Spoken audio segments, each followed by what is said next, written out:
Bueno, entonces hay muchas propiedades que contribuyen al desarrollo y crecimiento de los tumores.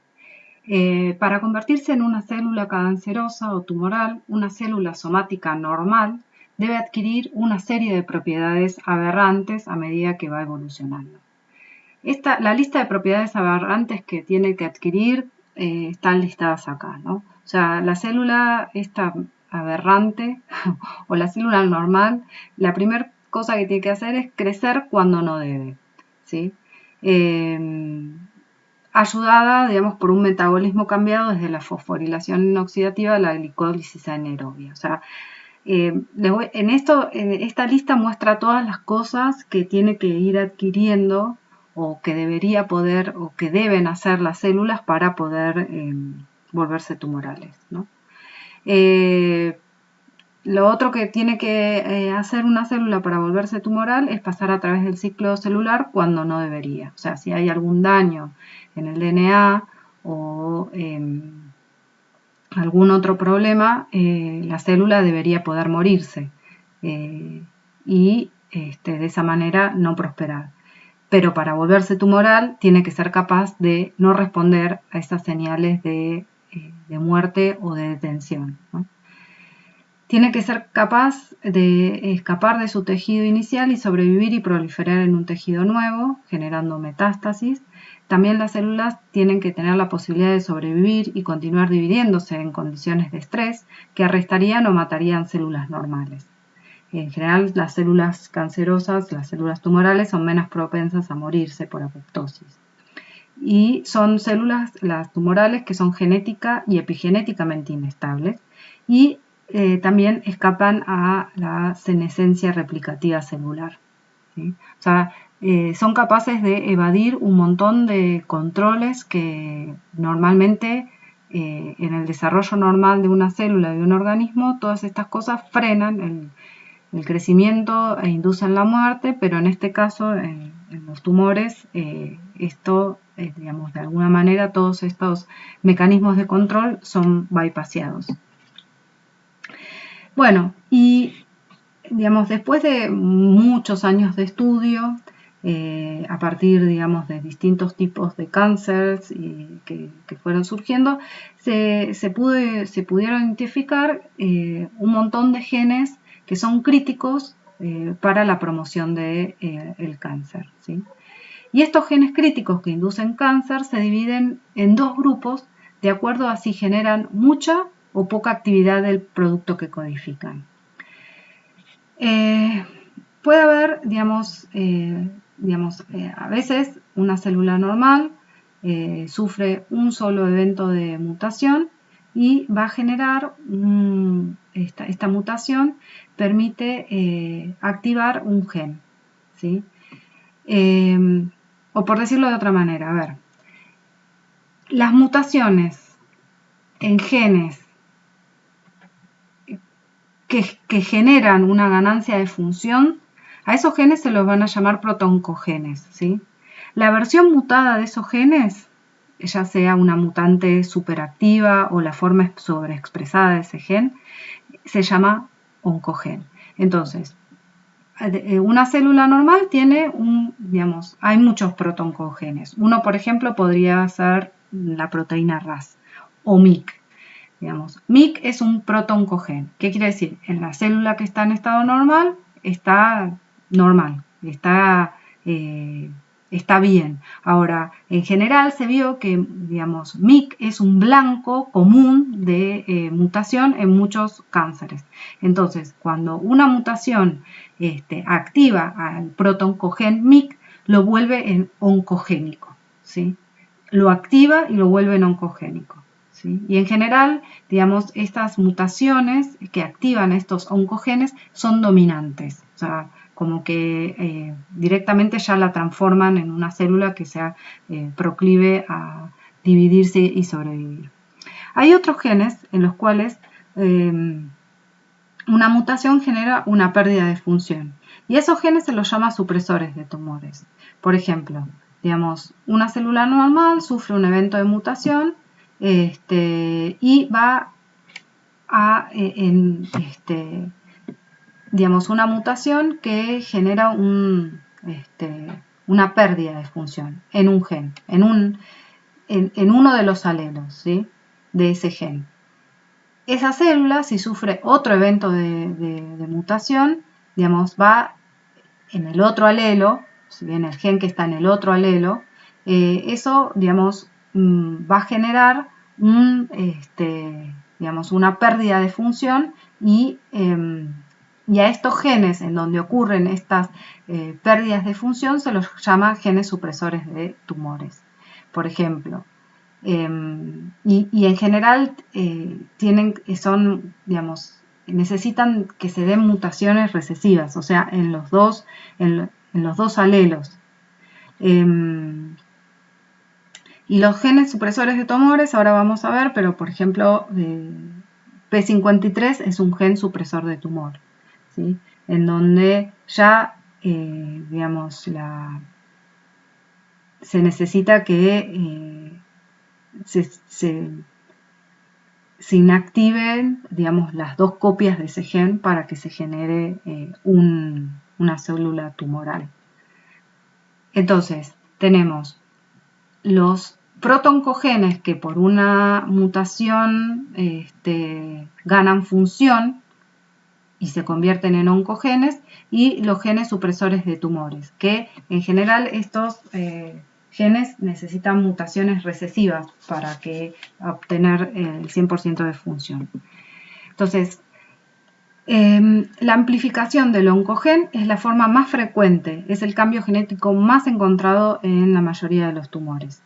Y las mutaciones con ganancia de función que convierte protoncogenes en oncogenes son genéticamente dominantes, es decir, las mutaciones en un solo de los dos alelos es suficiente para producir cáncer, mientras que para los supresores de tumores se tienen que dar en los dos alelos las mutaciones. Y como decíamos antes, digamos, normalmente tiene que haber una armonía, ¿sí?, tiene que haber una homeostasis entre la velocidad de proliferación y crecimiento, tiene que ser igual a la velocidad de muerte, ¿sí? Pero en los cánceres, en los distintos tumores, esto está, este equilibrio, esta homeostasis está dañada. Entonces, digamos, la proliferación celular descontrolada de los tumores requiere daños genéticos de varios pasos y en general va a requerir ganancia de función de oncogenes, vendría a ser como ¿cómo se llama?, un acelerador, y la pérdida de función de genes de supresores de tumores, que vendrían a ser los frenos, ¿sí? Por ejemplo, muchos oncogenes son las ciclinas, ¿sí? Cuando estas ciclinas se activan, aumentan la proliferación celular. Entonces, inclinan el equilibrio hacia mayor proliferación. Los genes supresores de tumores, por ejemplo, son los inhibidores de CDK, que cuando fallan no pueden frenar la proliferación, ¿sí? Entonces, bueno, si estas están mutadas, otra vez el equilibrio está para la proliferación y no para el freno. Y bueno, en estos, los genes, los oncogenes y los supresores de tumores, digamos, son distintos grupos de genes que van a estar mutados y se necesitan que estén mutados para que ese equilibrio se pierda y entonces la célula pueda dividirse descontroladamente, proliferar y bueno, en ese camino matar al organismo. Entonces, un oncogen es cualquier gen que codifica una proteína capaz de transformar células en cultivo o inducir cáncer en distintos modelos animales, sobre todo en ratones se usa para esto. De los numerosos oncogenes conocidos, en su mayoría derivan de genes celulares normales, o sea, cuando no están mutados son protoncogenes. Por lo general, los protoncogenes codifican moléculas que son inductoras del crecimiento y sus receptores, proteínas antiapoptóticas y factores de transcripción, ¿sí? Como por ejemplo, no sé, proteínas como RAS, RAF, tirosina quinasas, factores de transcripción, BCL2, son todos oncogenes. Cuando se mutan, digamos, esa mutación genera una activación en el mecanismo en el cual están participando, el mecanismo molecular en el cual están participando. Entonces, la conversión o la activación de un protoncogen a un oncogen generalmente involucra una mutación con ganancia de función. Y existen por lo menos 3 mecanismos por los cuales se generan. Puede ser que haya una mutación o una deleción puntual en la secuencia codificante de ese gen que lleve a que produzca una proteína hiperactiva que se produzca en grandes cantidades. Puede haber una amplificación de genes, es decir, que durante la replicación se ocurren errores y esto lleva a que haya una amplificación de un gen y esto a su vez produce una sobreproducción de una proteína particular. O puede haber rearreglos de cromosomas que van a generar, en algunos casos, que una secuencia regulatoria genere que un gen que está arriba abajo se produzca en mayor cantidad, ¿sí? O que también se fusione una zona, digamos, se fusione una zona de DNA, una zona regulatoria del DNA, con un gen que codifica para una proteína, lo cual va también a generar una hiperproducción de esa proteína de fusión. Por ejemplo, como ejemplo de mutación puntual, es decir, cuando hay una mutación en un único par de bases, en un protoncogen que va a generar un producto proteico que va a ser activo en forma constitutiva. Un ejemplo de esto es lo que ocurre en el receptor de crecimiento epidermal que se llama IGF. Normalmente este gen tiene un dominio extracelular y un dominio citoplasmático, el cual, digamos, una vez que el ligando se une a este receptor, este dominio citoplasmático es fosforilado. Bueno, hay mutaciones puntuales en este gen, en el IGF, que lo que hacen es generan que este receptor no tenga el dominio extracelular. Y eso genera una activación constitutiva del receptor. Estas mutaciones puntuales se encuentran, por ejemplo, se encontraron en muchos casos de glioblastomas, que son cánceres que están neuronales, ¿sí? de las células de la glía, que es un cáncer del sistema nervioso. O por ejemplo, otro ejemplo de una mutación puntual en un protoncogen es el gen RAS. ¿Se acuerdan que RAS es una GTPasa monomérica que ayuda a transmitir las señales desde la membrana plasmática al interior celular, ¿sí? Los oncogenes de RAS aislados de tumores humanos contienen mutaciones puntuales que generan una proteína RAS hiperactiva que no puede apagarse por la hidrólisis del GTP que tiene unido, no se hidroliza el GTP que está unido a GDP, que se acuerdan que eso en general era lo que frenaba la activación de estas proteínas.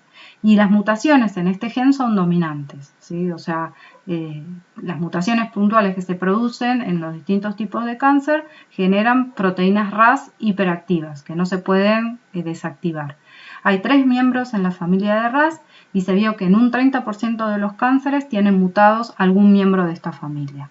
O sea, todos estos son genes críticos que están mutados en una gran cantidad de cánceres. Y además son, el gen RAS sería como un protoncogen cuando está bien en una célula normal y cuando sufre una mutación se transforma en oncogénico porque su activación descontrolada ayuda a la supervivencia y a la proliferación de las células tumorales. Decíamos que también los oncogenes pueden generarse por rearreglos cromosómicos, ¿no? Y acá, digamos, en este caso se puede fusionar dos genes juntos para producir un gen híbrido que codifica una proteína quimérica cuya actividad, a diferencia de las proteínas progenitoras, es constitutiva, ¿sí? O puede ser que también con estos rearreglos cromosómicos se ubique un gen regulador del crecimiento bajo el control de un promotor diferente que causa la expresión inadecuada de ese gen. Por ejemplo, en el linfoma de Burkitt hay un rearreglo del gen MYC, que el gen MYC estimula crecimiento y división celular, que hace que se ubique el gen MYC bajo un promotor que normalmente dirige la expresión de anticuerpos en los linfocitos B. Y como consecuencia, estos pacientes tienen los linfocitos B mutados y estos linfocitos tienden a proliferar excesivamente y forman tumores, ¿sí? También hay otros casos en donde hay translocaciones cromosómicas, como la leucemia mielogenous, que no sé cómo se dice, que hay translocaciones entre el cromosoma 9 y el cromosoma 2, lo cual, digamos, genera un cromosoma aberrante, un cromosoma 9 aberrante y un cromosoma chiquitito, ¿sí? Que se llama cromosoma Filadelfia. Y en este cromosoma Filadelfia se fusiona, digamos, una proteína con una actividad tirosinquinasa. Y esa tirosinquinasa está superactivada y también genera leucemia. Y después también decíamos que los protooncogenes o los oncogenes pueden producirse por una amplificación génica, es decir, que hay una replicación anormal del DNA. Se trata de una amplificación de un segmento de DNA que incluye un protooncogen, de manera que existan numerosas copias de ese gen, lo cual conduce a la sobreproducción de la proteína codificada. En algunos cánceres se vio que esto ocurre con el gen MYC, ¿sí? Entonces,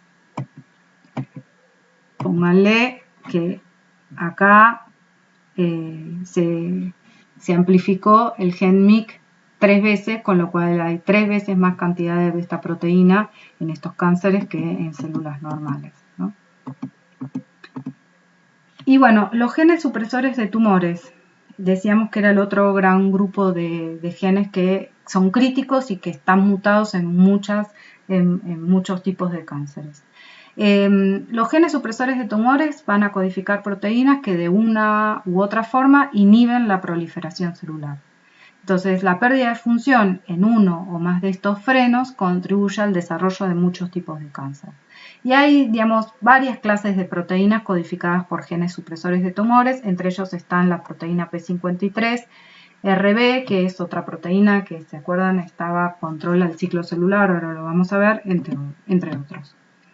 Entonces, las proteínas de control, en puntos claves que detienen el ciclo celular si el ADN está dañado o los cromosomas son anómalos, como por ejemplo la P53, es la que se encuentra mutada en el 50% de los casos de cáncer. También están mutadas proteínas que estimulan la apoptosis y enzimas que participan en la reparación del DNA.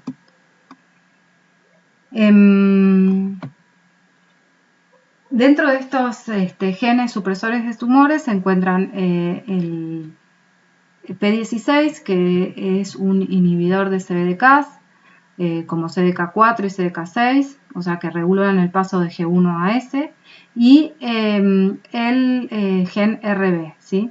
Que este gen codifica las proteínas RB, que es un regulador universal del ciclo celular, presente en todas las células del cuerpo.